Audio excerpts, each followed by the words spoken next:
Hi guys, நேத்து ஒரு video upload பண்ணிருப்பேன். Azhar அண்ணா அவங்க அண்ணன் குழந்தைய ஃபர்ஸ்ட் டைம் ஜெட்டக்ஸ்னால கூட்டிட்டு போய் ஐஸ்கிரீம் வாங்கி தந்திருப்பாரு. அந்த வீடியோட பார்ட் 2 தான் இது. நேத்தே அந்த குழந்தையோட கியூட்டான ரியாக்ஷன்ஸ் எல்லாம் பாத்திருப்பீங்க. இந்த வீடியோல அதுக்கப்புறம் என்ன நடந்துச்சு அப்படிங்கறத பார்க்கலாம் வாங்க. இந்த மாதிரி கியூட்டான வீடியோஸ் பார்க்கறதுக்கு மறக்காம இந்த வீடியோக்கு ஒரு லைக் பண்ணிட்டு சேனலை சப்ஸ்கிரைப் பண்ணி பெல் ஐகான் ஆன்ல போட்டுருங்க. கம்பீரமா உட்கார்ந்திருக்கான்.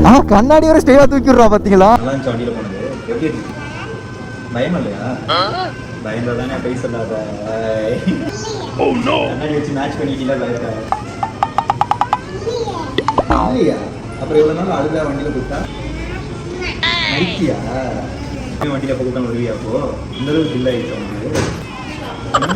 கண்ணாடி எப்படி போடு எப்படி போடுவேன் அப்படி ஸ்டைலா பண்ணிட்டு தான் போடுவியா? உனக்கு ஐஸ்கிரீம் கிடையாது, வச்சிரு. வேணுமா ஐஸ்கிரீமு? நல்லா இருக்கா? என்ன மூஞ்சி மாறுது? பிடிக்கலையா? நல்லா தான் இருக்கு.